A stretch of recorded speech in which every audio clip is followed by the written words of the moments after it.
Yes, so calm has returned to Boko this afternoon. There is no cause for alarm as we speak.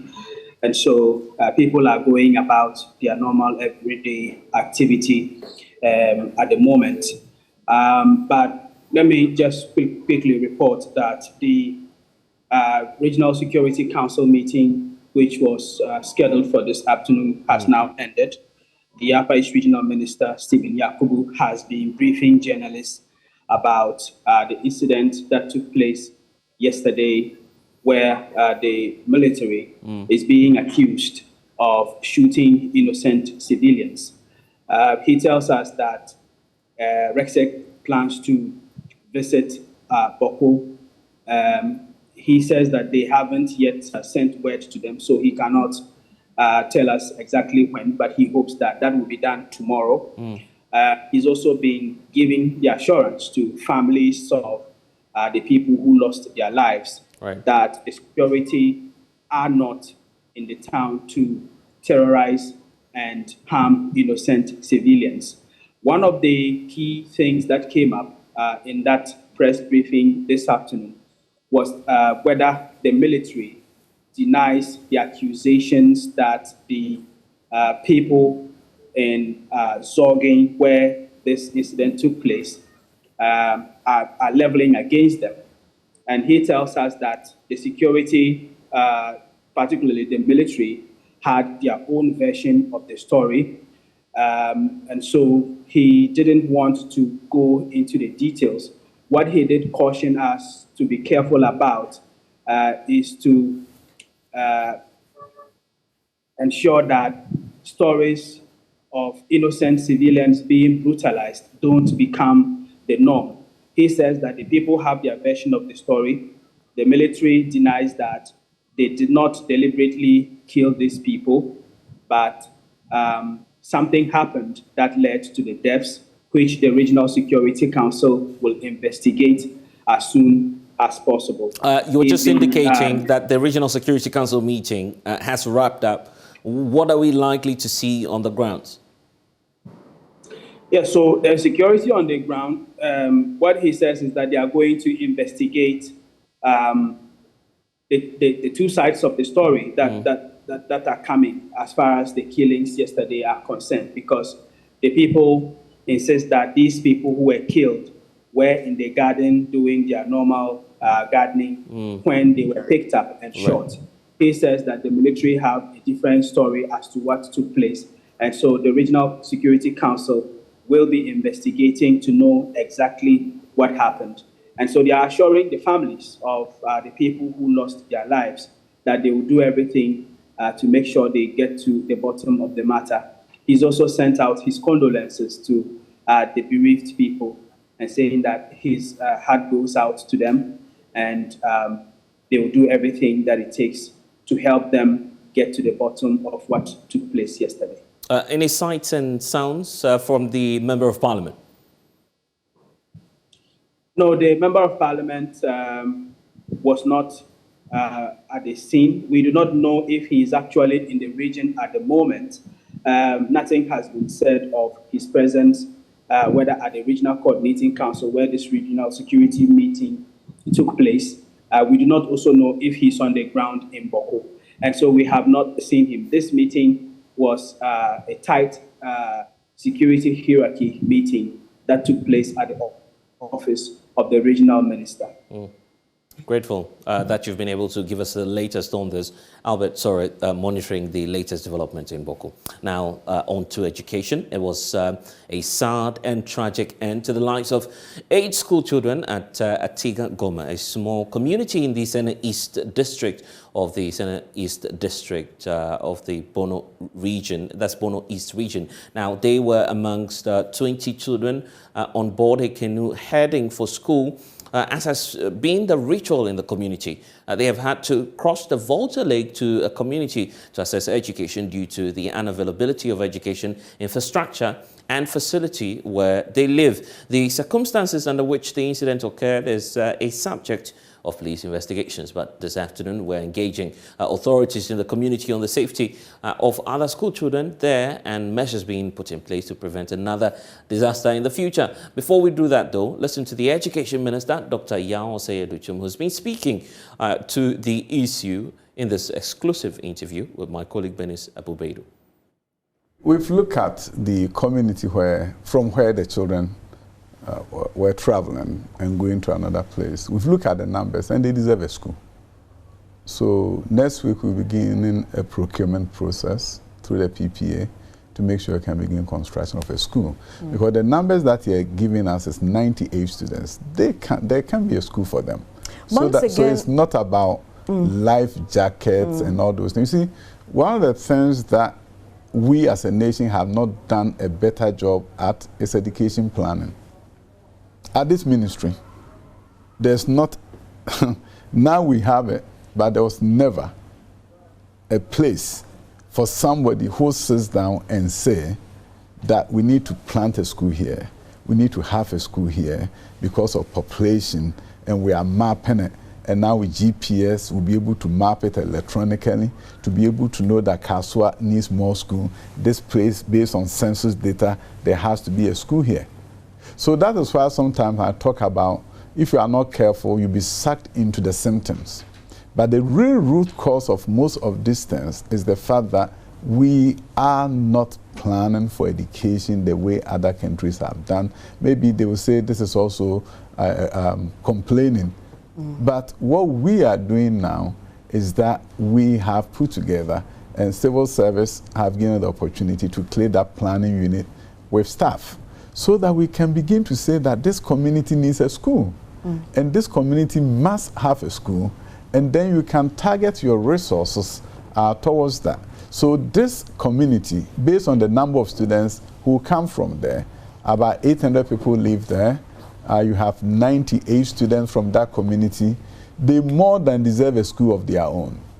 So before we talk about life jackets and other things, what we also have to seriously look at this current time is how do we develop a school there on a very fast pace to ensure that within the next 3 to 4 months they have a school of their own, and therefore don't even need to get out and wait at the bank of a river to get into this horrible, terrible disaster that our nation witnessed. So essentially, I felt terrible, especially when children are going to school. If they were doing any other thing, it will still hurt you. But when they are trying to have a better future for themselves, and they are going to school, when this happens, it hurts us. And it's something that we all have to learn from.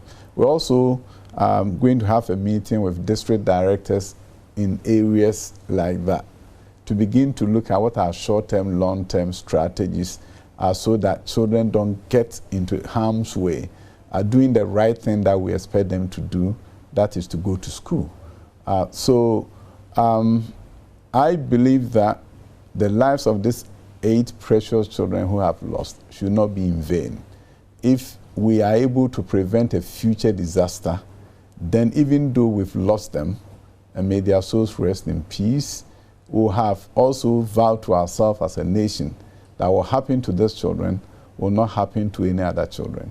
So we need to begin to look at districts where crossing a river, walking through streams is a daily occurrence. And I think, if anything, we should wake up and understand that this is something that should not be occurring in this country. So I'm taking this seriously. The Director General of Ghana Education Service is inviting district directors in all areas where you have these island communities to look at what we need to do. If we can't build a school, what do we need to do to provide them education?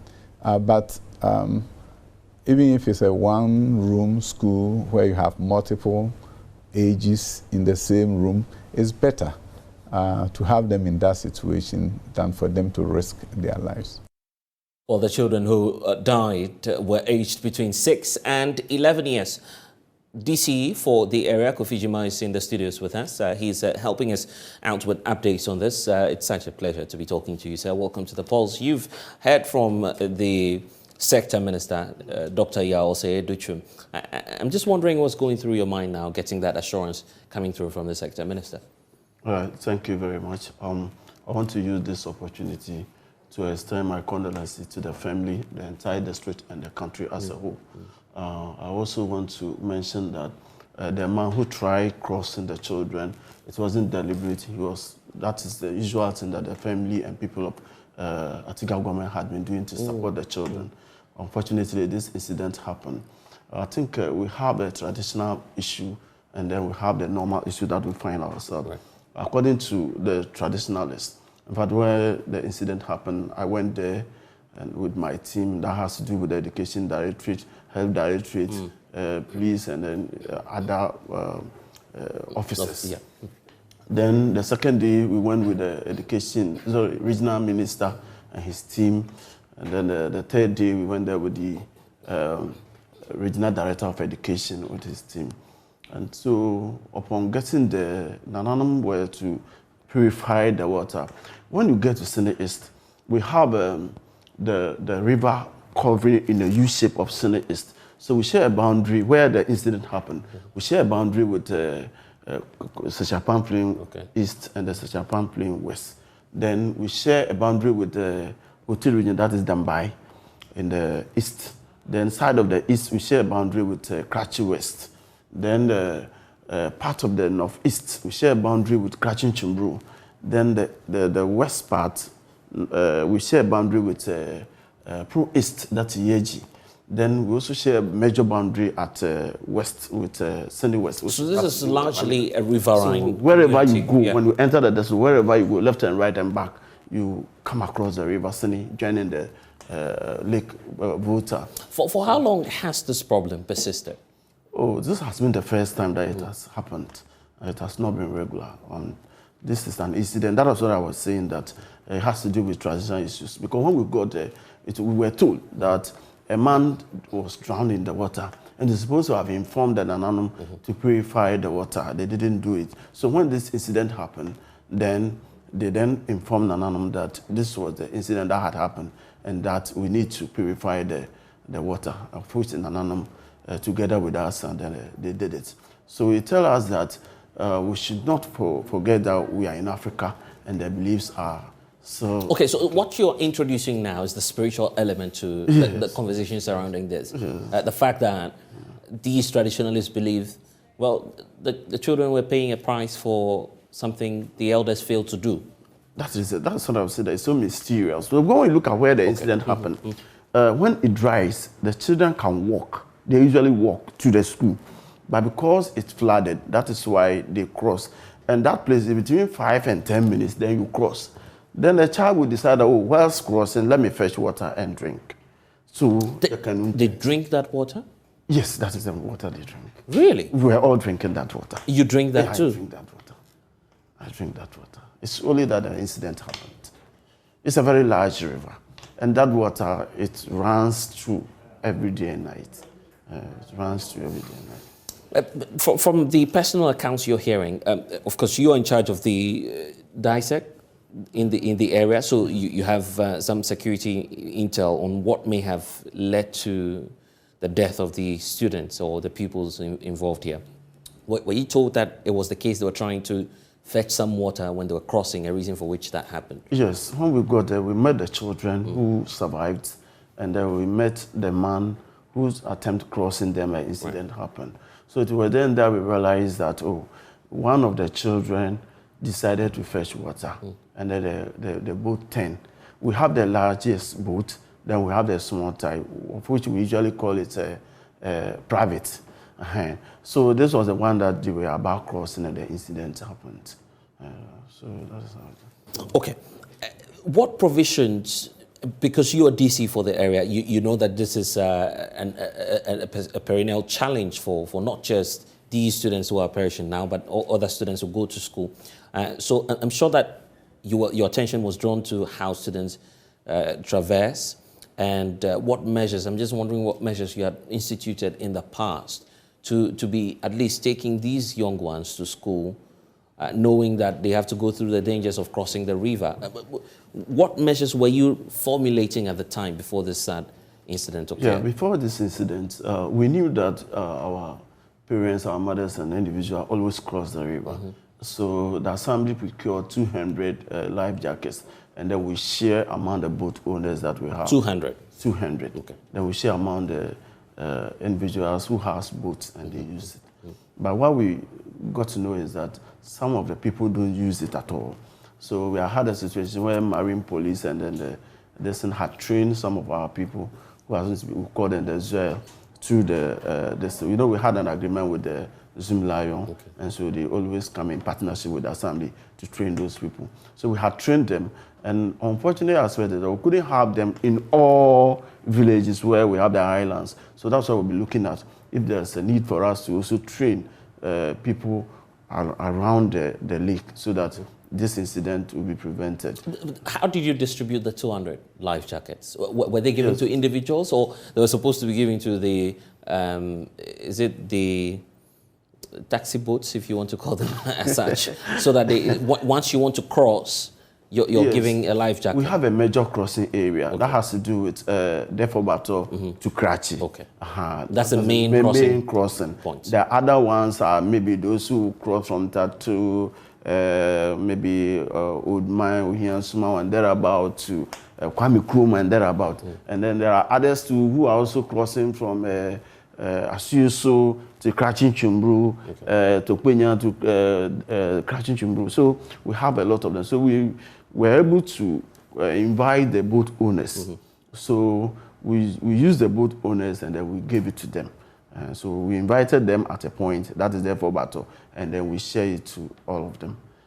But in this case, this person who was helping the school children could not. He couldn't have given provided. He couldn't have provided them because he was from the river. He went for fishing. So on his return, he met the children stranded. So the normal Ghanaian who always want to assist decided that, oh, if our children are stranded, why will I go home and leave them? So let me cross them. So in the process that the incident happened. I'm sure that you're engaging the family who are very saddened by this incident. Yes. What sense do you get from the family? Yes, the family, the very day that we got there, some of them were of the view that so we had series of issues that we need to deal with. We had engaged them, and when the minister also went there, I'm talking about the regional minister, he had also spoken to them, Nanam had spoken to them, opinion leader had spoken to them. So it's like now the tension is down. There were two of them who weren't feeling well. So we sent one to Karachi, and the other one was brought to KJG where I stay. So she's with me, and she's now doing well. That has to do with them preparing to go to school. And that is the difficult task that we are finding ourselves. Right. So I still engaging with the parents. And they don't want to send their wards to school anymore? They don't want to send the children. So the whole community, all the children are not going to school anymore? The children, as of now, the children haven't gone back to school. We are still working around the clock. And we've been told that this coming Saturday on the 4th, they will do 1 week celebration as well as purification to more or less in the form of funeral, so that they will have peace of mind to be able to concentrate. You have a lot of work on your hands, trying to convince the parents to allow their wards to go to school. And some say you should be taking responsibility for this, because you came in as DC for the area. You're well aware of the challenges. And it's taking you for how long? You've been there for more than 4 years? So most egregious mistakes that someone would do, most egregious mistake that someone would do, say that the DC must take the blame. This cannot be all over. That is why... Yeah, but you know about the challenges. It's not as though you don't know about the challenges. Yes, I know about the challenges. That is why I said that earlier on we had distributed 200 life jackets to them. So, for instance, if you have a child that you have given him books, uniform, everything to go to school, and this child went to school, could not study well, or failed the exams, would the parent be blamed for that? But this is a different case. It's similar. You agree? It's similar. How is that similar, by the way? It's similar. Public safety, you are in charge of DISEC, you meet all the time. You are told about how school children in the area usually have challenges crossing. Yes. You see, let me also mention, there are some erroneous mistakes that, erroneous issues that City FM, they had an interview with them. And they asked whether DISEC had been there. And I said, yes, DISEC had been there. We have been there to monitor the situation and then talk to their parents. Then after I finished the interview, then they were on the studio saying that, so DISEC went there and DCE didn't think of going there. I said, so who is DISEC chairman? The chair of the DISEC is the DCE. So when I say DISEC went there, it means that DCE took the front. Fijima, are you yes. saying you don't take responsibility for what happened? No, how do I take responsibility? Because I had provided them the life jacket. And like I did mention most of the situations that I find myself, I said that as DCE, we will not be able to provide all things that our people, our community needs. That is why we are calling on the NGOs, philanthropists, government institutions and agencies to support us. That is why we had a discussion with the regional minister, through the education director, and to the sector minister, which is the Honorable Adichum, to be able to provide a permanent solution to this issue. That's why we are looking at having a permanent, is that the minister even mentioned, a classroom for them. And then we had also spoken through the regional minister to also make sure that teachers around those areas who are going to Jackson College, who are going to UCC, Distance, and Winneba, they should be recruited. When they are recruited and they are from the community, they will find themselves staying there. So they can teach. It means that we have enough teachers in these island communities. And then we are also calling on the government and individuals to also support us, because the District Assembly alone cannot afford the needs of the people. Very sad incident, I must say. If you're leaving your residents or people who are within your catchment area with a message, especially the parents, what would that be? Yes, well, let me say that my mom is also down. I'm going to perform the funeral on the 17th, 18th, and 19th. Our condolences. And so, thank you. And the incident that had happened, I actually mentioned to the parents that it's just like being in a car and you had an accident. It doesn't mean that you will not sit in the car. Or it's just like being in your house and then the storm comes in to take all your roofing sheets away. Would you say that you will not build again? Or you will not live in the house again? Or you are even in the house, then a car enters into your house and killed your family. Would you say that because of that you no longer sit in the car? That shouldn't be the case. So I told the parent that this is an accident. We should pray that the survivors, God will inculcate the spirit of memory into them so that they will learn and go higher than where we are, so that in future, these children will take over the district. And so when they get the higher positions, it will mean that God has saved us from these our wounds that we find ourselves. And it will be a memory for all of us when these children get to the higher level. So if they don't allow them to go to school, it means that we are going to suffer forever. But when they go to school, we'll be... I'm sure that you heighten the sensitization from next week, after the 1 week observation. Yes. That's what you plan to do? Yes. From next week? From next week. We even started now going, and then next week we will continue. Well, wish you all the best. Thank you, Kovijima. But before you go... Yes, you have a message. Yes, the message that I have is that the Joy FM, Adum TV, Joy TV, all the media stations, they should take it upon themselves to request for additional support, being it classroom blocks, being it teachers or nurses incentives, any other thing that they will seek for to help the people of Senate is, so that this incident doesn't happen. Then we'll pray. Since you're talking about that, for instance, practically, what form of help is urgently needed now? That you would say, well, if you provide this, we're halfway through the problem. We could make do with that. I had a discussion with Dr. Jimmy this afternoon, that's GES, and I told him that they should be working around to get teachers who are there. Maybe they can give them 2 years promotion. When it happens, so other teachers will join. Then the nurses too, they should also be given the same opportunity. And then we are looking at individuals and philanthropists who maybe be providing them foam mattresses, teaching and learning materials. The distance, like the life jacket that we mentioned. Then others also has to do with maybe providing them with some form of money, so that it can motivate them. So the teachers and the nurses, they are in situations that some of them, they don't even have a solar system. So when we get this solar system for them, the community where the incident happened, within the community. Yeah, they'll live within the community. The community where the incident happened, they have a solar mini grid, but because the batteries that are used to brighten the place, the battery had fallen, and we had even mentioned it to the Energy Ministry, requesting that they should come and fix it. So when these solar systems are available for teachers, nurses, thereabout, it will be able to help them, to motivate them to stay in those communities. And then the teachers' bungalows, nurses' bungalows, when we get NGOs and philanthropists putting up these things, the people, they will stay and help us, and then the district will raise its image.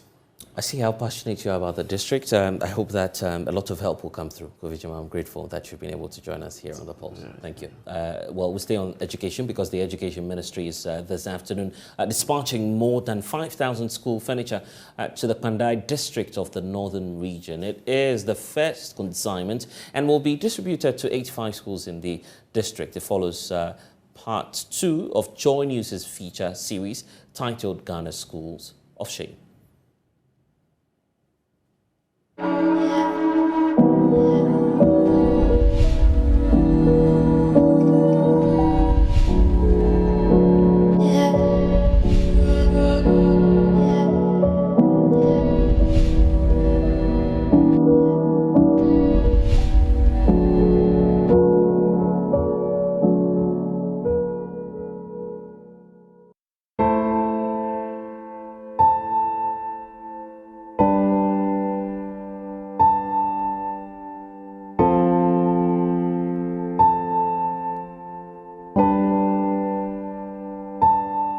We are not sparing any efforts to make education in Ghana of the best quality and fit for the needs of the 21st century. In September 2019, a new standard-based curriculum will be rolled out from kindergarten to class 6 in primary schools. This curriculum is drawn upon the best practices from all over the world and will focus on making Ghanaian children confident, innovative, creative thinking, digitally literate, well-rounded patriotic citizens.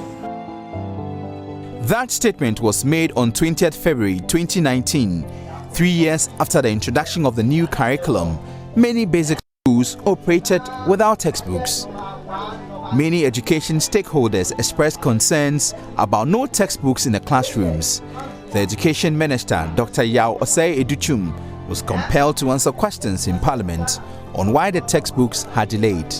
We're going to do everything possible to make sure the textbooks are there. That is why this time I was careful not to give you a date, because I know my colleague will come and quote me.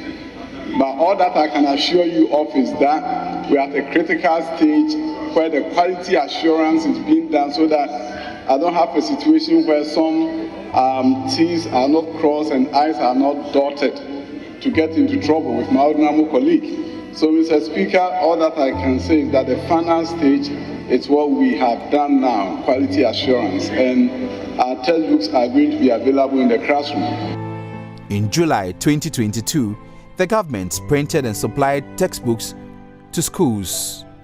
My colleague, Papani Ashali, met the Deputy Education Minister, Reverend Intim Fojo, and asked when all schools will receive the textbooks. And so we are monitoring and ensuring that the delivery, printing, delivery, distribution must continue as effective at the speed that we are seeing it now. And we are very optimistic that even before the 90-day period, every school and every child will have the required number of books to support their effective learning. It's an ongoing process. We will collate all the data and then we'll let you know. The ministry at this point in time do not know the students or schools that have received. Don't go on that mischief angle, because that will not be. No, it's not mischief. You mentioned that some of the students have received the textbooks. The process that is ongoing. We are here at the press house, having seen the production, the packaging, and the delivery, and we have given you information of about 60% that have already gone to regions that have also been in the process of being distributed. Some have definitely gone to schools, and we have told you that we will ascertain the particular schools that they've gone. So we focus on the Karachi Intramural district of the OT region. Many teachers found innovative ways of impacting knowledge because they had not received textbooks. My name is James Asaridia, and this motorcar number 2 DA Primary, Basic 4. I'm the one in charge of this class. There have not been textbooks. In fact, I won't say adequate. There's none. Not even a single textbook to boast of. So at times what we do is you have to go around. When you get a passage, you have to run photocopy of it. You bring it for lesson. And then there are some other subjects that we the teachers, we use our personal money to get some 1-2 textbooks on our own that we are using. So that is how we teach over here. The new curriculum, we don't have them. You don't have them? Yes, we went for a workshop, all right. But except this particular term that they brought some few textbooks. And the textbooks only class 1, class 2, and class 3. Few ones. English, only English. We normally write some simple sentences and simple readings on the board for them so that they will copy and they will go home and learn because of the books are not available. As of December 2022, many schools had not received textbooks. Motoka DA Primary School had not received textbooks. The issue is that we don't have textbooks. So some of us use our own money to buy it, like this RME. I bought it with my own money.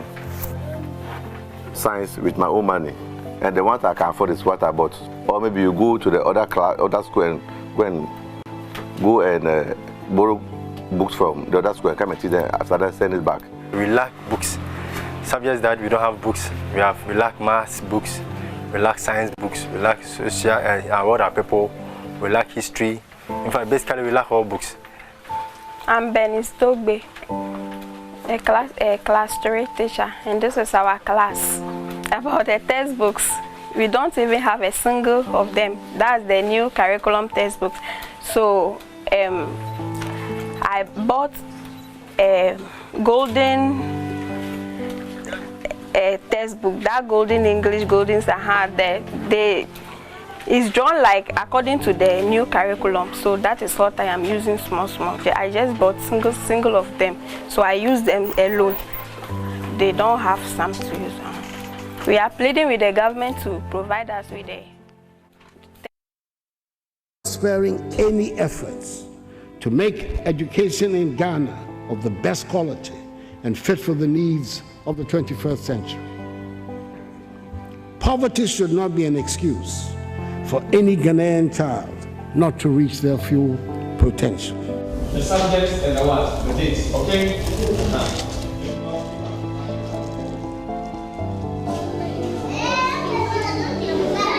Number 4. Bashiru Nuruddin speaks for about 7,000 children without desk in the Pandai district. What is disturbing us is we don't have furnitures. Sometimes when we are coming to school, we feel bored. We don't even feel to come to school because we don't have furnitures. If you dress and come to school, you come and sit on floor, your things will be dirty. So we are begging the government to give us chairs.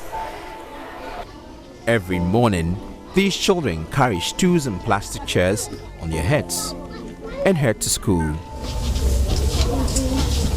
Many of these children have walked several kilometers just to access school. Their school, Balai DA Primary School in the Pandai district of the Northern Region, has no furniture, so their parents bought plastic chairs for them.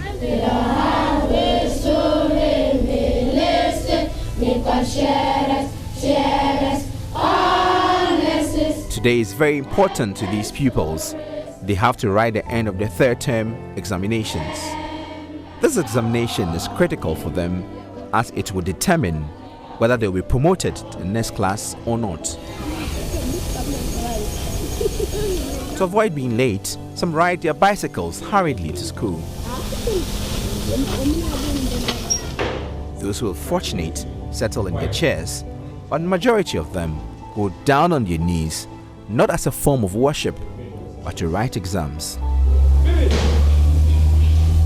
Those with plastic chairs put their exam papers on their lap and write, while others kneel and put their exams papers on their chairs.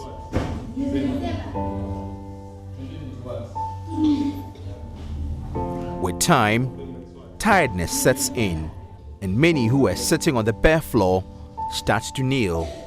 As time progresses, some change their positions and then lie on their bellies and begin to write. The Harmattan strong winds blow dust into the classrooms and settles on the children on the floor. 3 pupils sit on a bench. They face different directions while they continue writing the examinations. It is therefore impossible for these pupils to do independent work without copying or engaging in examination malpractice. Exams papers become dirty, school uniforms also become dirty. Nuruddin is not happy that they bathe and wear clean uniforms only for them to sit on the dirty bare floor. When we come and sit on the floor, our things will be dirty. The next day, when you go home, you would like to wash your things, but your parents will not agree for you to wash the things because the soap is now, all things are now critical. You don't have money to buy soap. Every day when you come to school, you go and you want to wash your things. Your parents will not agree. Some of them, they come to school, they lie down, within some few days, their uniforms are dirty. Some of them, they can't even concentrate well. Imagine you lie on the floor and writing. You can't concentrate, and more to the point, those who are at the back, those who have the plastic chairs, they always come and take the front classroom, or maybe the front seat. And those who are lying at the back, they have to be at the back. And imagine this is a challenge for them. Nuruddin's concern is corroborated by another student. My name is Njoti Alice. I am in class 6. I want to be a lady. I want to be a nurse. When we are writing examination like this, we kneel on floor and write exams. After I finish writing, your paper will get dirty. If you went home and you want to take soap, your parents doesn't allow you to take it. They will say every time you wash your uniform, and we say now soap are now expensive. To avoid being dirty, one pupil brought a cloth from the house and slept on it. The children admitted that lying on the bare floor makes them lazy and sometimes sleepy. When master is teaching, when we are sitting on the floor, we feel sleepy. We don't feel excited at all. A child lying down and writing, that shouldn't have been the normal position of the child when it comes to the teaching and learning. So if the child is found in that, in that way, then at the end of the day, the child may just be carried away. Well, this afternoon, JoyNews has been giving access to the manufacturing point for these pieces of furniture as officials prepare to send them to the Pandai district. We've been speaking to the contractor, Benjamin Amwa, CEO of Benai Furnitures. Last week, I got a call from Ministries of Education that they need a school desk. Do I have some? I say, yes, I have some. They said they need 5,000. Can I get it? I say, yes. Upper primary, 2,500. Lower primary, 2,500. In all, 5,000 to, I think, more than 80-something schools in Pandai district. So I'm ready to deliver it today. So we are going to deliver them some today, because we cannot carry all together at once. So now, today, we are going to load 2 articulators. So when they go, another 2, we are going to load another container tomorrow. Actually, I don't know how many pieces that articulator will take it. So today, we will know exactly quantity that each articulator can carry to that place. My estimated is 500. That is my estimated. And traveling from Accra to the district, that's Pandai district, how long do you think it's going to take for these schools to get their furniture? From Accra to there, no, we are going to supply all to Pandai district office, so that my cars will go there and distribute it to all the 81 schools, because the articulator cannot do that work. So they will send all to the district office, and my cars will go and take it and supply to the various schools. Yeah, they said some people do some story in some schools that they don't have some chairs and so they are hot, so they need it as soon as possible. They say for now, they will buy more, but now they want 5,000 to the schools. You were speaking to us about you loading the dexes on the truck, but we come in here, these are not dexes, they are like planks, I don't know, but metallic structures. How or what do you have to say about these ones? Yeah, it's a knockdown. When we get there, we are going to produce it like this table. We are going to fix them because we cannot fix it complete and send it there. By the time you get there, some will break and things. So when we get there, before we fix it them well. So these are not going to be fixed down here, but rather they'll be placed in the truck and fixed when it gets to the district? Yes, we do it there, at that district there. So talking of this, are you going to load the truck with these structures different from the ones here? Yeah, but we are loading all together. We put these ones inside the hose. These ones, like the one out there. And be sure that the JoyNews team will definitely put much more spotlight on the distribution of these pieces of furniture. You're still watching The Pulse. We'll be back shortly. Please stay.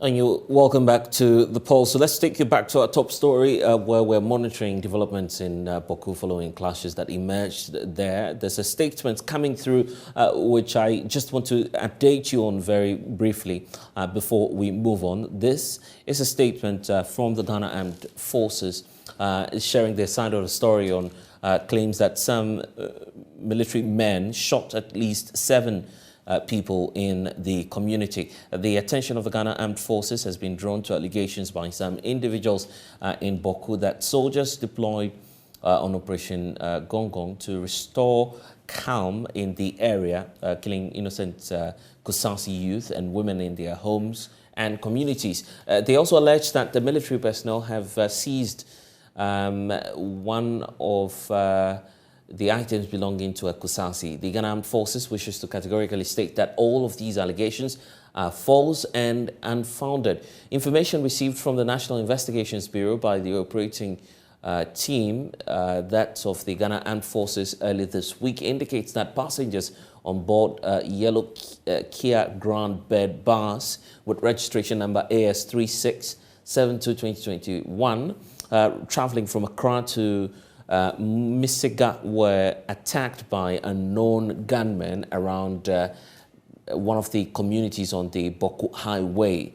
Now, the gunmen fired through the tire and the engine compartment of the vehicle. The bus is currently parked at Asylum Down, Boku Divisional Police Station for investigations to be conducted. Also, one Kia Rhino, according to this statement, the Kia Rhino truck with registration number AS7093-2017 was hit, and the driver of the truck as well, Al-Hassan Abdallah, aged 40, from the Gunja tribe, sustained a gunshot wound on the left foot. He is currently receiving treatment at the Boku Presbyterian Hospital. Again, on Wednesday, the 1st of February 2023, gunshots were heard around the South Natinga in Boku. A patrol team rushed to the area, to the general area of the shooting, where a suspect, Abdul Malik Haruna, aged 35, from the Maputi tribe, was arrested. He has since been handed over to the Boku police for further investigations on this matter. So the Armed Forces is saying that, quote, it must also be placed on record that based on a tip-off by the Boku police on the hideouts of the suspects alleged to be involved in the firing incident at Boku, troops conducted some cordon and search operations together with the Boku police at one of the areas, that's Patelema general area. 3 suspects, as we understand, Fatah Al-Hassan Binda, aged 42, Abubakar Idrisu, aged 44, Al-Hassan Mustafa, aged 33, all from the Dagomba tribe, were arrested in a house within that same community, and they have equally been handed over to the Ghana Police Service. So that's the position of the Ghana Armed Forces on some of the happenings there. Well, the regional minister as well has been updating JoyNews on the fallout from the Regional Security Council meeting today. A month ago, I had to virtually put my life on the line because they were one of the UN agencies was actually trying to take off projects in Boko, and I had to put my life on the line to say that, to guarantee virtually that, look, we were going to make sure that Boko is peace in Boko, and therefore they cannot take it out. But here we are. It's very sad. We have been doing our best to make sure that there is peace in Boko. The Interior Minister, the Minister for Defense, CDS, and all the big people, IGP, they're all here for us to see if we can prepare peace. And I think it lasted for a bit, and then it started all over again. If you sit down and you think about it, you really don't know the reason why it is getting this way. And I think that probably there are also criminality in it. There's politics in it, criminality in it. People have their own reasons why they probably don't want this to end. So I want to appeal through this medium that, look, let's give peace a chance, because Boko is virtually dying. And it's something that I am very, very concerned. And we are doing more initiatives, something that I don't want to talk to you about, but very soon you will see that we're going to be engaging people in the Boko area. RESEC will probably have to move. We are planning to move to Boko. RESEC is going to move to Boko to engage. Our hotspot now is the jihadis in the region, the jihadis across the border, and also the Boko problems. So those are the things that we discuss. Of course, there are security matters, and I can't tell you what we discussed.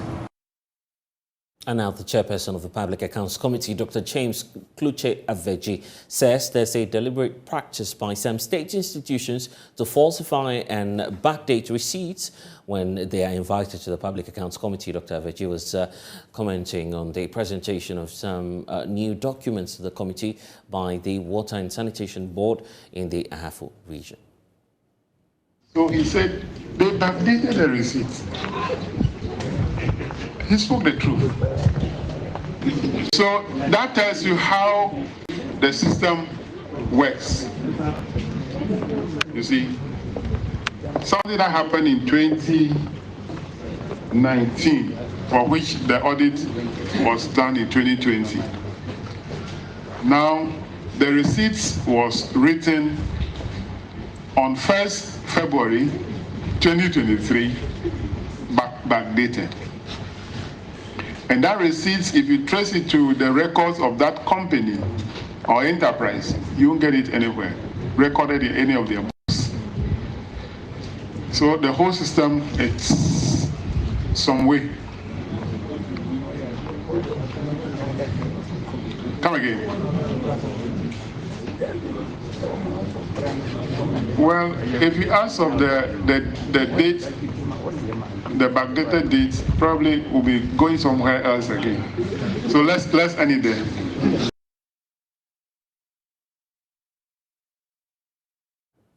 Our Parliamentary Affairs correspondent, Kweku Asante, is joining us with details. Kweku, give us the background to this, the claims by the chairperson of the committee. Exactly where his concerns emanating from? So the practice has been, according to the chairman, that when state institutions are invited to such public hearings, and upon knowing the specific infraction that the committee will be probing, will now be rushing to put together documents, will now be rushing to put together the relevant materials to defend. In the instant case, this is an audit that has been carried through in 2020. almost 3 years on, officials of this institution were being asked to provide justification for some payments, and they were now bringing receipts which have been backdated, receipts that were not issued at the time the transaction was done, receipts that have just been signed, sometimes a day prior to appearing before the committee. And this is something that the committee chairman says is not excited about, because as far as they are concerned, the real reason for which they are meeting is for state institutions to be able to provide these necessities and not just be rushing to create documents when they are invited. Okay, what else has come up? We know that the committee is sitting. So it's been quite a slower day. They've just ended sitting for today. The New Times Corporation graphics also came around.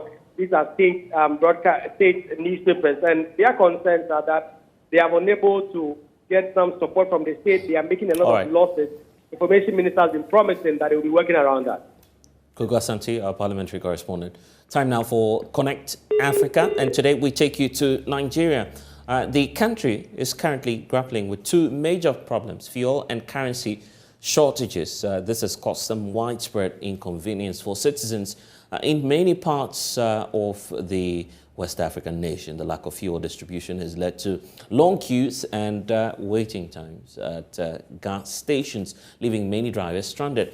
To make matters worse, there's also a shortage of Naira notes, as the government is in the process of replacing old notes with new ones. Despite efforts to increase the supply of the new notes, the inadequacy of the new currency has added to the difficulties faced by the people. We'll take you very shortly to find out what the situation is. Before that, though, here's the latest on the current currency situation in Nigeria for you. There you have it. We do know that our partners, Channels TV, has been working on that, indicating that the Central Bank of Nigeria is ordering banks to begin the payment of the new notes over the counter. So that's the approach that the Central Bank of Nigeria is adopting to this in terms of their approach towards dealing with the matter. I want to bring in Ikemesi Tefyong, who's the head of research at SBM Intelligence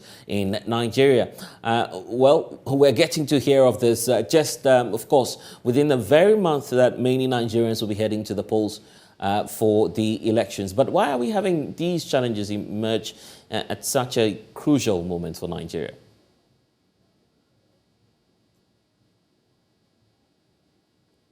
And kindly unmute so I can hear you. Oh, perfect. I hope you can hear me now. Loud and clear now.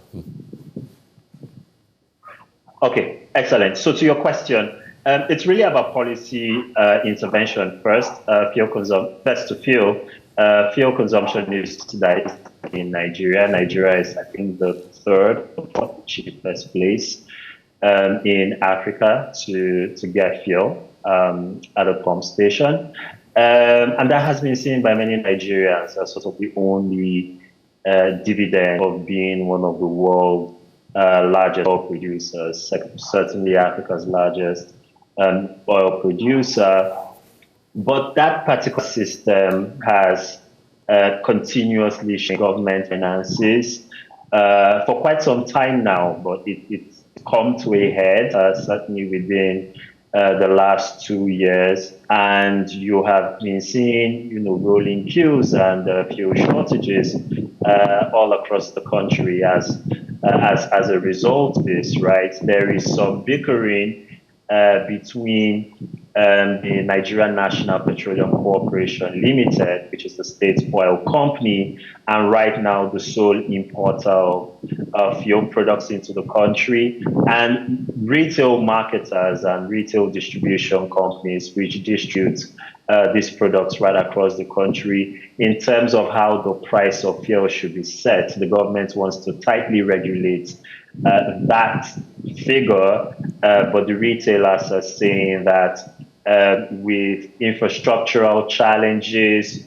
with all of the other security and economic costs sourcing foreign currency, which is also tightly regulated in Nigeria, in order to run their operations, that they should be given a greater hand in setting those prices. So what you're basically seeing right now with the shortages is that the marketers have basically called the government bluff.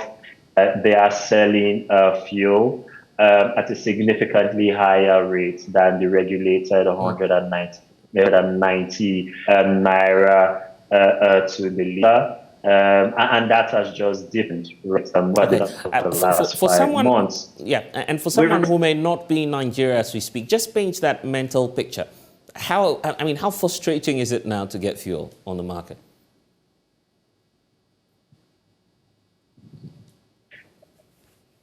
It's insane. That's the short form answer, right? I'll give in Lagos, where I am currently at. Your best shot is probably to get up really early in the morning. In fact, I know of associates and friends who have had queue for fuel overnight. So some cases, in some extreme cases, it could take you the better part of a day or two just to have your car fueled up. Many stations aren't even selling at all, right? So I'm talking about if you can find where fuel is sold. In many other parts of the country, I just returned from, sort of a cross-country trip right across the country. You're looking at prices in the 400, in the 500 naira range. I was in Benin City, much further in Nigeria Southwest, and it was about 500 naira a liter. In Abuja, it's touched 400 naira. Abuja is quite an interesting example because the fuel shortages have actually existed in Abuja, which is the national capital, for the longest. And so they've been dealing with rolling fuel shortages in Abuja since February of last year. The rest of the country sort of caught up with where Abuja was in September and October. So it really is frustrating. Where you can find fuel, it's 4 times, sometimes 5 times, right, over the regulated price. And it involves you devoting the better part of, your day or even a couple of days in order to be able to secure it. And what appears to be compounding the problems for Nigerians is this new fiscal policy on the old and new notes. Many are unable to assess them. What's happening? Oh, yeah. So it's really a double whammy, right, for everyday Nigerians right now. So what happened is October, the Central Bank of Nigeria announced that the 3 highest denominations, the 200, the 500, and the 1,000 naira banknotes, will be replaced by new notes. The president in November launched the new notes, but the central bank gave itself a very ambitious deadline. Right, of the end of January. It's now moved that deadline twice in order for old currency notes to be returned, right, to bank branches right across the country, and for Nigerians to have access to new banknotes. Now, the CBN has said that it's doing this to do 2 things. One, to corruption. Nigeria is in election season, and rather openly and infamously, Nigerian politicians are to stockpile bags of actual physical currency in order to raise the wheels of political patronage and ensure a good outcome for them. Ballot box. The second reason that the CBN stated was that this new currency introduction would help it achieve its cashless policy mandate, which it's been pursuing since 2014. We basically get Nigerians to use more electronic forms of bills, payments, and settlements. And so what has really happened, right, is that not enough notes have actually been printed. And so the banks have very limited access to the new banknotes. And that has led to queues and shortages and long lines in branches and that automated teller machines right across the country. Right now, a black market is actually being created for new banks where Nigerians basically have to buy new banknotes or pay additional charges and costs right on the black market in order to have access to these. You have many vendors right who are refusing to honor old currencies even with the deadline extension. Right, and for many things, amongst which is public transportation, Nigerians still overwhelmingly pay for those in cash, even though we've had a situation over the last 5 years. Nigerians have largely, also gone electronic. We're seeing trillions and trillions of naira in yearly transactions that are consummated electronically. But Nigerians generally tend to pay for big ticket items electronically, like say you're paying for rent, or you're buying a new television, or you're making a big ticket purchase. But for transportation, for a lot of grocery shopping, and also the odd tip here and there, cash is deferred, some bill settlement. And apparently, for a lot of the policymakers at the central bank, that calibration as to how end-to-end small retail transactions would be fulfilled by Nigerians wasn't really factored into the timing and the structure of how these new banknotes have been onboarded. The CBN 2 days ago actually gave themselves some room and some margin. The CBN governor told members of the Federal House of Representatives that after the new deadline, which was moved from the 31st January to the 10th of February, old currency notes can still be deposited, but it has not yet said how long that particular state of affairs will continue for. And so really the jury is up in the air as to how long this continued cash crunch, will persist for Nigerians. Okay. Here's what I'll advise you. You need to get your cash exchanged fast. But that's Ikemese Tefyong, Head of Research at XBM Intelligence. I'm grateful for your time here on Connect Africa. Well, back here in the country, government is set to commence an enhanced vegetation and reclamation project in response to Ghana's catastrophic destruction of vegetation cover by illegal gold mining activities. JoyNews, in a Hotline documentary produced by Erastus Asare Donko, highlighted how aquatic life and forest reserves are being destroyed in search for gold. Here are excerpts.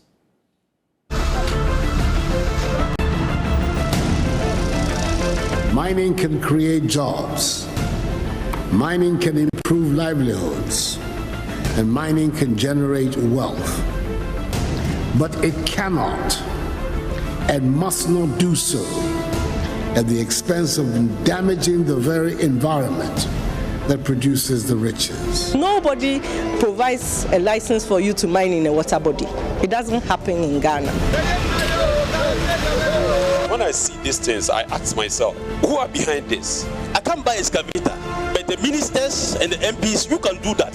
So we are saying, I am prepared to put my presidency on the line on this matter. When you send soldiers after the young people, that is not the way to go.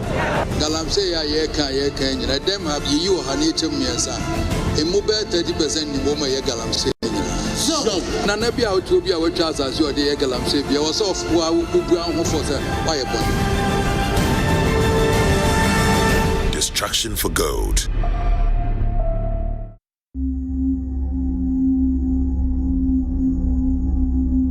The U.S. Geological Survey gold statistics for 2022 pegs the world's global gold reserves at 54,000 tons. Ghana's reserves, estimated at 1,000 tons, has been the country's good and bad omen in the past 15 years. The large-scale exploitation of Ghana's gold has been fairly controlled. But the small-scale or artisanal mining sector has been the country's environmental headache. Highly unregulated, it is home to greed, politics, power play, and a policy dilemma. Artisanal and small-scale has a long history in Ghana. But it was only in 1989 that government recognized its legitimacy through the Small Scale Mining Act, PNDC Law 218, which was later integrated into the current Mining Act 703 in 2006. The Act provided a blueprint for its formalization, reserving small-scale mining for Ghanaians. Like a farmer with arable land but no plow, the country started witnessing the invasion of Chinese into the sector, largely aided by Ghanaians. With the introduction of heavy earth-moving equipment and water-polluting gold mining technologies, the country's forests and water bodies came under attack. Regime after regime saw the pillaging of forests and the pollution of water bodies. Large tracts of forest cover, like this one in the western region, were reduced to wasteland. Contrary to mining practices and regulations, miners hid behind prospecting licenses to destroy large portions of forest reserves like the Apamprama in the Ashanti region. Between 2006 and 2016, the devastation from illegal mining had taken astronomical levels across the country with extreme environmental consequences. Our usual footpath to school and out of our homes has now been turned into pits. I've been injured today trying to find my way home. They have to drive the Galamsey people away. In 2013, President John Dramani Mahama inaugurated a 5-member task force to fight illegal small-scale mining across the country. The problem persisted, leading to a government ban by the Akufo-Addo administration on all artisanal small-scale mining activities across the country between March 29, 2017 and April 22, 2017. This was followed by a 6-month ban on legal small-scale mining. I've said it in the cabinet, and perhaps this is the first time I'll be saying it in public. I am prepared to put my presidency on the line on this matter.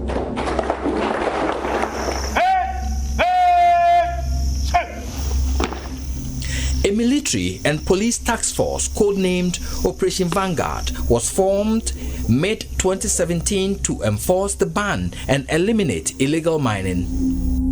Later, an interministerial task force called Galamstop was roped in to assist and remove seized excavators from the field. But even in the midst of the ban, miners like this one were actively mining in areas like the Kobro section of the Apamprama Forest Reserve. In the Tabosere Forest Enclave in the western region, miners pillaged the forest, claiming that they received concessions from the Minerals Commission. This site was allocated to me by the Minerals Commission. They made allocations at a small-scale level. For miners like us, they don't give any certification. Though the task force made a lot of gains, a number of excavators transported to Accra by the interministerial task force under Professor Frimpong Boateng could not be traced. This medical doctor who purchased and hired excavators for hiring lost a number of them. They were seized by the interministerial task force.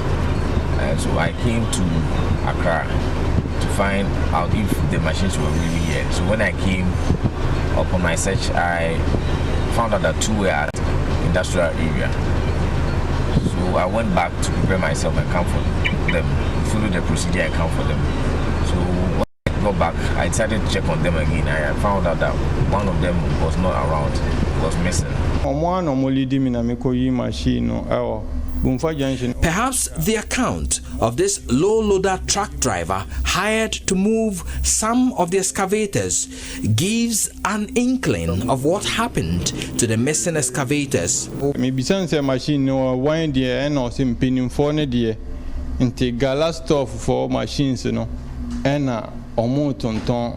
I had already asked the Alaji who sent me, and he had confirmed that it was one of the Galamstop machines that were being sold, and he was asked to transport it. So from Konongo to Bumfa Junction is a short distance, so I decided to help a friend in need.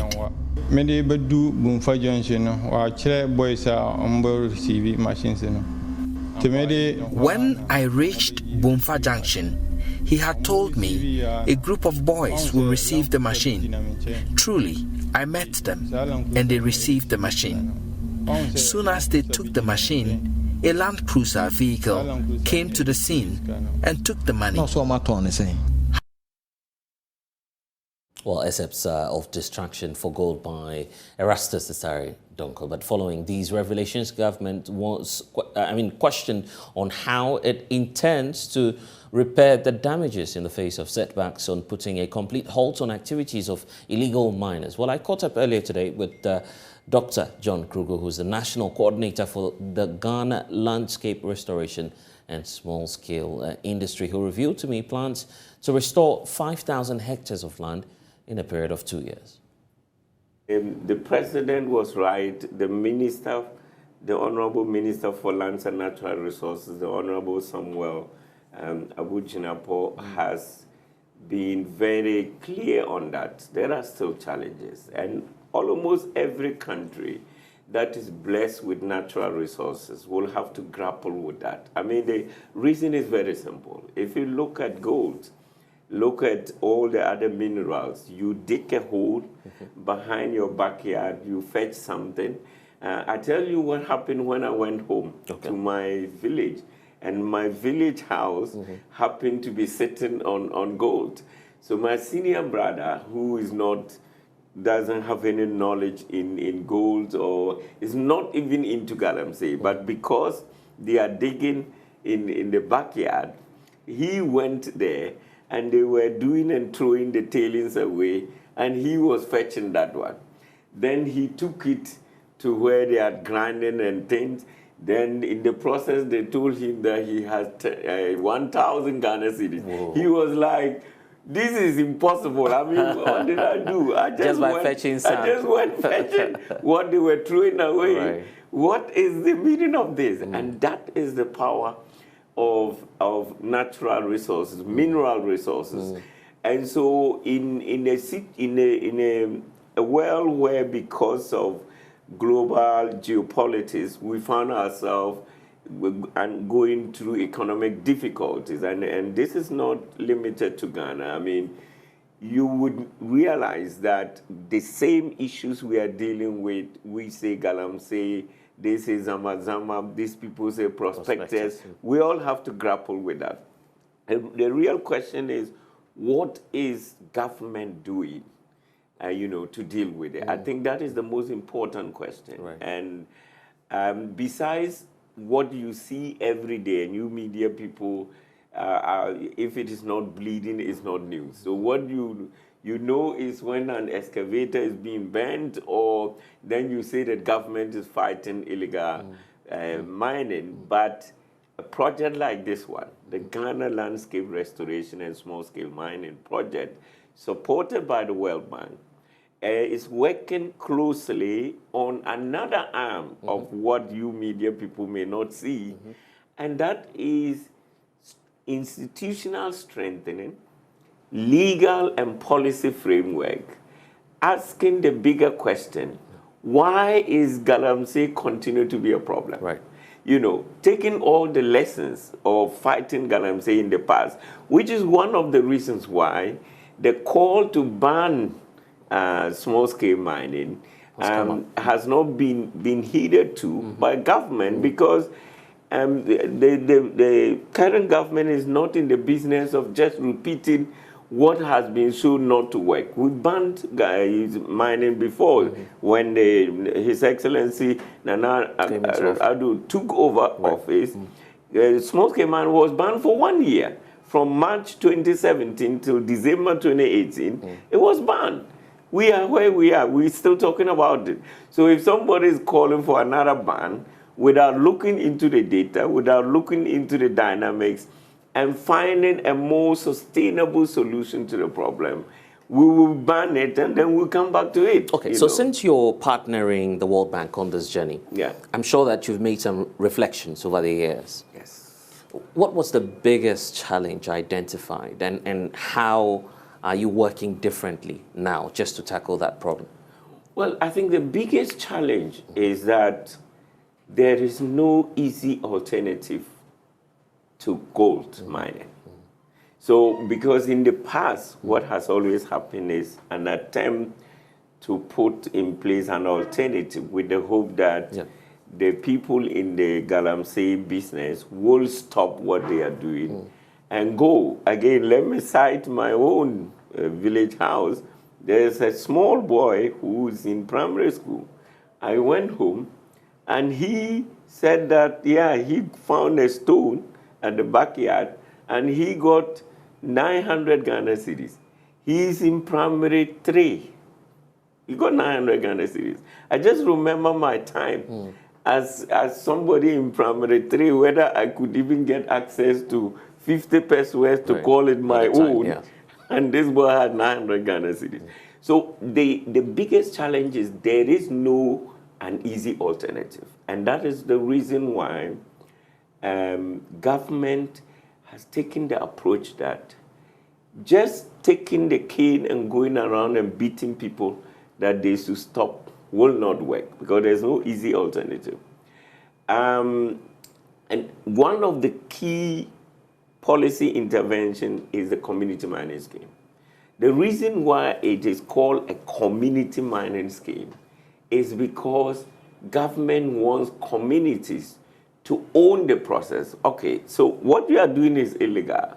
How about if we can find a way of making it legal and you stop doing it illegally? Because it is not just the fact that you don't have licenses that makes it illegal. You can even have licenses, but the way you are going about doing it is illegal.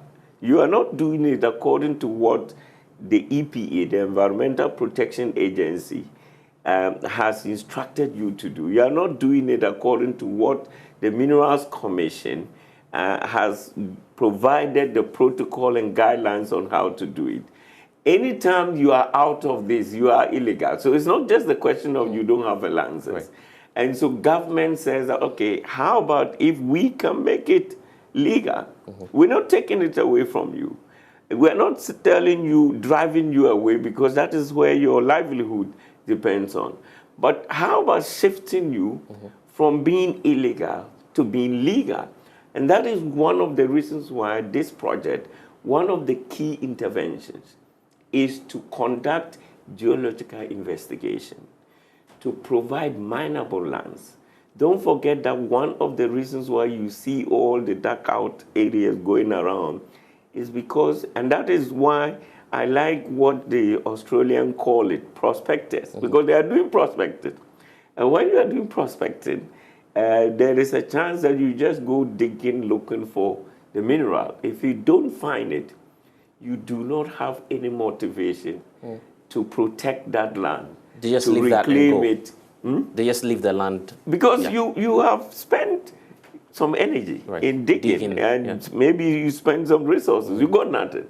You are going to abandon it and go start digging somewhere. Through this project, government has decided, and the Minerals Commission has blocked out 20, what we call 20 block out areas. This project is going to conduct geological investigation that will define the mineral nature of those areas and be able to tell you, if you apply for a license, where you should start digging. Because if you know where to start digging, you would post a bond with the EPA. And when you do your work, you will do reclamation because you have confidence that something is there. And that is part of the work we are doing. But more than that is the fact that if you know, if you take a concession, you know to a certain extent what kind of mineral and in what potential quantities are there, you would be able to raise the needed investment right in this country to go and do your mining, because people will look at what you are holding and they will be interested in investing in you. Let me land on this one. Point, yes. What that does is to prevent you from taking a license and going to look for a Chinese investor, which is what is happening, that people say that government is giving licenses to foreigners, because no foreigner can get access to a small-scale mining license. But when you and I take the licenses, we don't have the resources to invest because we don't have sufficient information in that concession to be able to raise the needed investment in this country. We're going to look for a foreigner. And foreigners, they will just come and start. And then you go to the field and see them there. Then you say, the government has given the concession to foreigners. That is not the case. And that is part of the mechanism that this project I'm interested in knowing about the targets, the number of beneficiaries that you're targeting and how the program will run in terms of how many people you're issuing licenses to. There's also the issue about the damages that were done in the past and how you're reclaiming these lands, which could have been arable for, agricultural purposes. Yeah. But let's clear off this issue that's been on the table. The fact that the president has put his presidency on the line to deal with illegal mining. Yes. The belief is that the NPP administration has barely 2 years to redeem that pledge. What are you able to say to the people of Ghana on that promise? Do you feel that you have sufficient time to make true to that promise that the president pledged to the people? I would say yes. And I say yes because of what I know, what is ongoing. And like I told you, there is a lot that is ongoing, but when it is not bleeding, it's not news. And so the president put his presidency on the line, winning the second term by the teeth of it because he nearly lost. And you look at the data and you know that illegal mining made a huge contribution to that. Now, he came back to the second term and said, no, I almost lost, but I'm not going to walk away from this. I'm going to talk to the World Bank for support.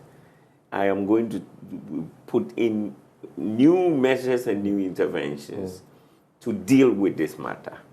And 2022 was the year that laid the biggest foundation because we had to do a lot of work. Let me give you an example for reclamation. Right. You just made reference to it. You see those dug out around the country.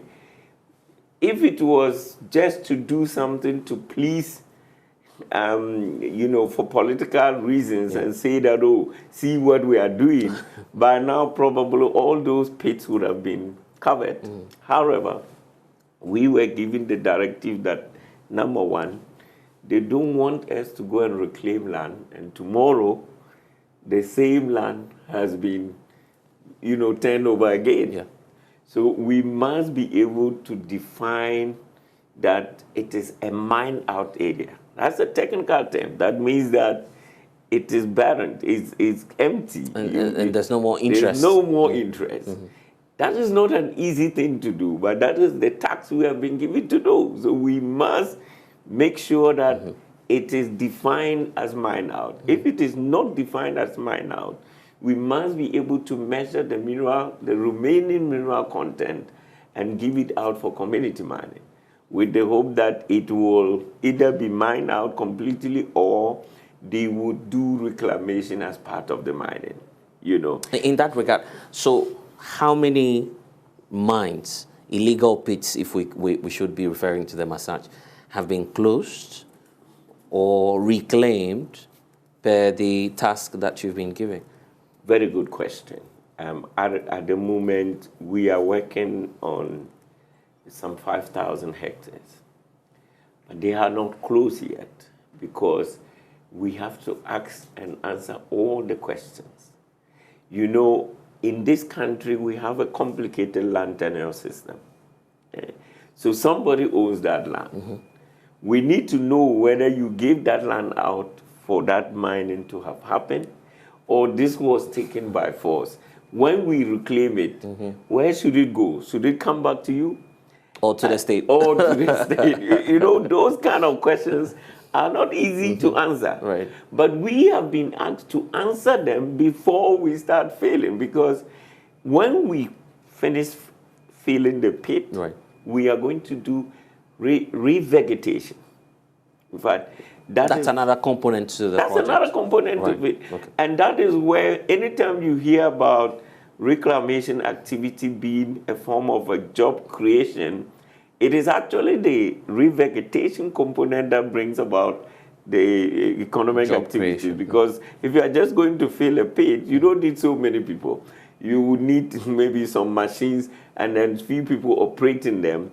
But to revegetate and to make decisions on what kind of economic trees or crops that should be on it, and for how long, and what will it be used for, and all of that, that is the part that creates jobs. And so if you are going to do that whole work, finish and revegetate, what you don't want, that in 5 or 10 years' time, you go back there and the whole place has been dug out because, and there is a study, and you can look for it, that says that some people believe that gold gives birth. Okay, so it will come back again after a few... children. Yes. So if you are not careful, in a few years' time, they go back to check whether it has given birth or whether the children have grown. And they will remove every cover on it. And that's what you don't want to do. And so we have been asked to do diligent work to make sure that when we finally put the axe to reclaim the land, and a lot of that work, we call it, social and environmental screening. We have to make sure that, again, we do not do more harm in trying to do good. So if we are going to reclaim, will it affect people's farms? Will it affect people's settlement? Don't forget some of the galamsey activities. In some places in Takwa, you see that they have weeded around the house, and the house is now sitting in the middle. All of these, what are the social and environmental consequences of what you are going to do? And we are doing a lot of work. You see offices here, you see various specialists. People are working, and we want to make sure that government has given us a clear tax that makes sure that we have a long-term sustainable solution. We are not working as a separate unit. This is working with the Minerals Commission, the Environmental Protection Agency, the PMMC, the Lands Commission, the Forestry Commission, the Ghana Geological Survey Authority. All of these agencies were working together. But you say your target is 5,000 hectares? Yes, for the next 2 years. For the next 2 years. Yes. Have you started? I can say yes, because we've started with these environmental and social screening business and all of that. Which is across the country and not just restricted to one part No, of the it's country. across the country. Right. And once we conclude all of these, and we're also working with expertise from the World Bank. I mean, the World Bank is not only giving money to this to the government of Ghana, but the agreement includes technical support. So we have the benefit of having international technical experts who are also supporting the project and the process. Let's talk about one critical element, the traditional rulers, the chiefs. They've been identified as one of the key stakeholders if indeed we would want to effectively tackle this problem of illegal mining. The president himself engaging the National House of Chiefs last year and telling them about how crucial it will be to have these leaders on board. Yeah. In this reclamation project that you're, rolling out, how are you involving the chiefs and the traditional authorities so as to at least deal with the problem of the land tenure system, the ownership that you're talking about, and how to identify the areas that are mined out? Very good question. As I told you, that government is looking at long-term sustainable solutions. And I have to emphasize that this is running parallel to whatever you see in the media with the military approach to fighting galamsey and all of that. That's a complete different system. Right. And I emphasize that World Bank is not supporting that military approach, but the bank is supporting this more sustainable intervention, which is parallel to the other one. So it is not just traditional leaders.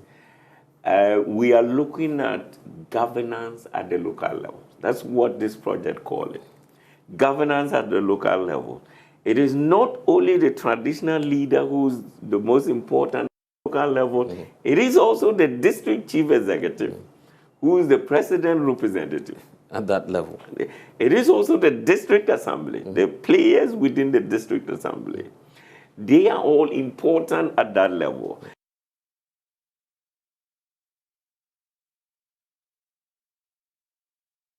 To talk politics, ignore the bogus and fake polls intended to put a leash on the rising popularity of the New Patriotic Party. That's according to the flag bearer hopeful of the NPP, Alan Martin. These are the words from the party stalwart who is on a nationwide campaign tour. Let's cross over now to Maxwell Agugba, who is my colleague monitoring that tour of the NPP presidential hopeful. Maxwell, what can you report? Where are you now and what's happening?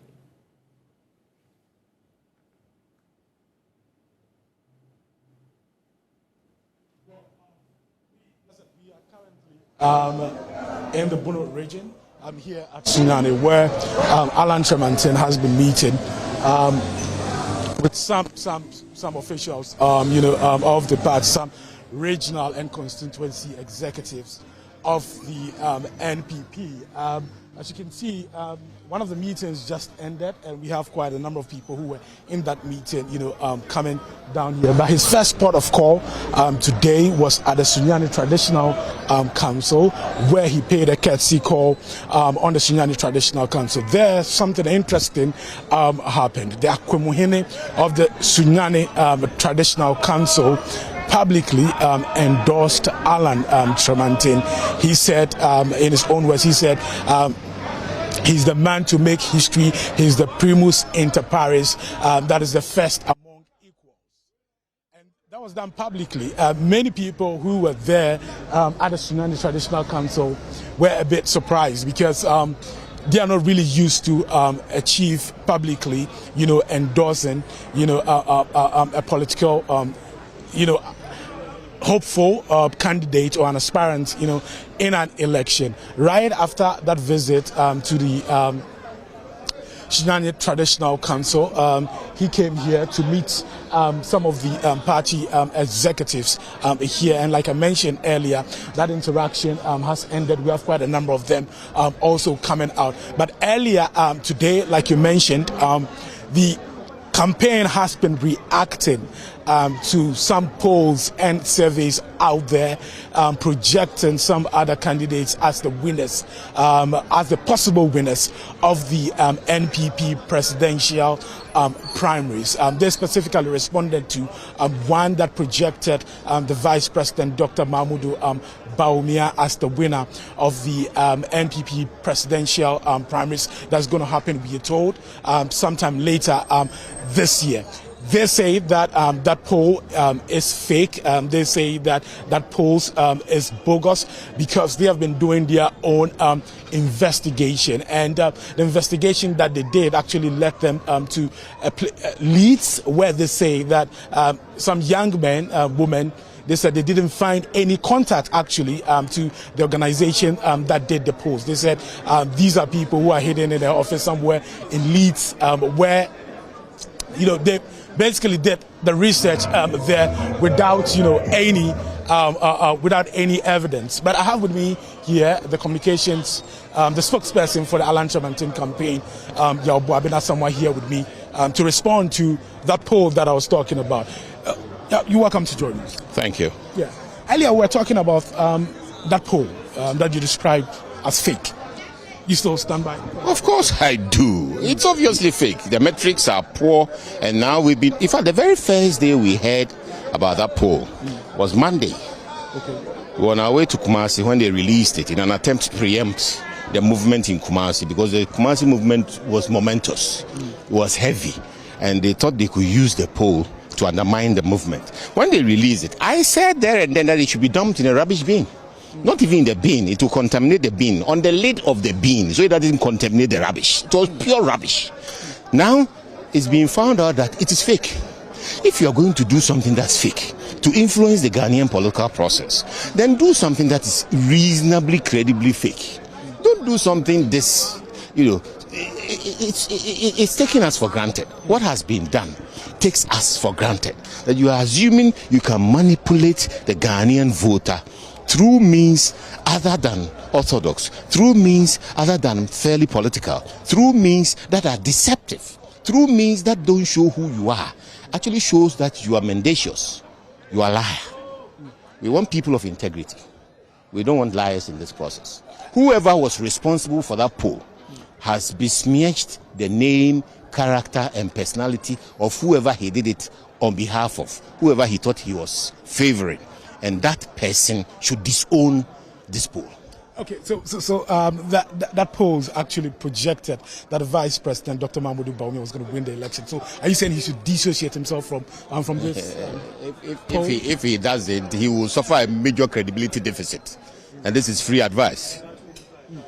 He will suffer a major credibility deficit, because how can you associate with such a dastardly act aimed at deceiving the Ghanaian voter public, and not just the Ghanaian voter public? This is a republic in whose affairs the entire international community is interested. Where we are now, headed into our IMF program, we have, and then into a situation where we are supposed to be breaking the 8. You have a stacked election. First of all, what message are we going to give the people of Ghana in order to demonstrate that we are capable of continuing to break the 8, given the condition we are in? So we have a situation where you have a message and then you have the messenger. Where your message is difficult, your messenger must be credible. Then it means that the qualities of the message must transmit to the messenger. So the people can then say that, well, even if we are in a situation that is not too good, this messenger can give us the goods. This messenger has a big vision. This messenger is credible. This messenger has integrity. This messenger is a doer, is competent. This messenger can deliver on the hope that we have. Because Ghana is in a very peculiar situation. The reason Ghana wants to break the 8 is not because we want to break the 8. It is because of the chop and stop and start nature of public policy. If MPP doesn't continue, the solid foundation of free SHS and all the infrastructure, TVET and all the infrastructure, 1D, 1F, where it's reached, at 200, nearly 300 factories. We are aiming for 1,000 factories, 2,000 factories. What will happen next is that we will lose all that, because anybody else comes in, everything we've done will stop. And that is something we can't afford. That is why we want to break the 8, to continue and consolidate these good things. The economic situation is a blip. It's a very difficult blip, but it's still a blip in the context of the larger situation where we've done all these things up to now. And so the next messenger must be one that has no blemish. The next messenger must be a person of integrity. The next messenger must be capable of demonstrating competence to handle the issues at stake. So you have, for the Allen campaign, an economist, trained economist, a diplomat, a lawyer, governance expert, and a doer, entrepreneurship and business, management consulting, all aimed at creating an environment that will build on the foundation this government has achieved in order to leapfrog our difficulties and create jobs for the people. This is what we want. Okay. Let's flip the script. If this organization had projected in your favor, would you still say that it's a fake poll? Would you still say that it's a bogus? My attitude to polls has always been consistent, very consistent. First, Ghana's politics, democratic politics, is still evolving. We haven't consolidated. And there was a time when you couldn't dare ask somebody how they would vote, because they were afraid. They were afraid to identify one or the other. It came with repercussions. Either came with benefits or repercussions. And then we are getting to the stage where people are beginning to open up and express preferences openly. And you can examine these preferences and plan. You can data plan. You can evidence plan your campaigning and your policies and all that. And that is where polling is handy. So we should all be happy that polling is growing in our system. Okay? But the thing about polling is that it must be objective and credible. Otherwise, it's not useful to anybody. If you are giving me evidence on which to plan my future, I must be sure that that evidence has a solid foundation. That evidence is good. That when I use that evidence to plan, I'll be planning effectively. As soon as you begin to have funny polls like this, so then to conclude on that thought, my attitude has always been that once a poll comes in, we take it indoors, examine it, and then work with the parts that we need refining as far as our own game is concerned. It's advice. Okay. You can choose to use it or not. But in this particular poll, I am vehemently, violently stressing that it's fake because it is fake. Okay. And it is meant to do something that is dishonorable. It was meant to bring down the Alanche Martin campaign before it even started. Okay. And that is why it is dishonorable. Okay. It shouldn't have been done. Okay. Finally, before you go, we know there's a National Executive Committee meeting, Functional Executive also in there, and other committees deciding when the presidential and parliamentary primaries should take place. Any expectations? I think it's time. I think it's time National Council brought out a schedule. We are dancing around when we don't have time. I think it's time.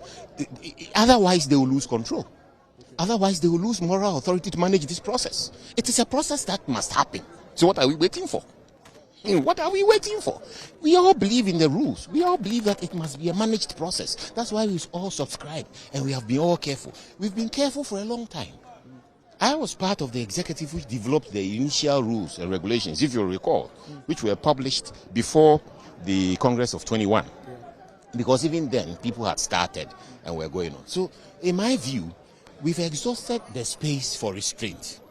We've exhausted the space for restraint. People have had enough. This is the time for people to start and move. So let council bring out the timetable. Let council manage the rules. Let us all know where we are, because it is inevitable that we are going to compete. So as far as I'm concerned, the timetable must come out today, not later than today. And beyond today, the council will not have any moral authority to stop anybody from campaigning. Okay. Thank you very much for talking to us. My pleasure. Okay, great. So you heard from the spokesperson of the Alan Shermartin campaign, Yao somewhat there. Like I mentioned earlier, these are regional executives, constituency executives, polling station executives. All of them came in here. There was a long meeting for about 4 hours. It just ended. They are leaving. We told that later in the day, the NPP flag bearer hope for Alan Sherman will be meeting the clergy, and then he will leave this region and then move to another region. Yesterday we were in the Bono East region. Today we came to the Bono region. He'll be moving to another region later this evening. So that's what's happening here in the Bono region. Over to you in the studio, Blessed. Maxwell Agugwa reporting on the Alan Sherman campaign. For more on this, you can log on to myjoyonline.com. But that's all we have for you here on The Pulse. I'm Blessed Sogah. We'll see you next time. Next is Business Line.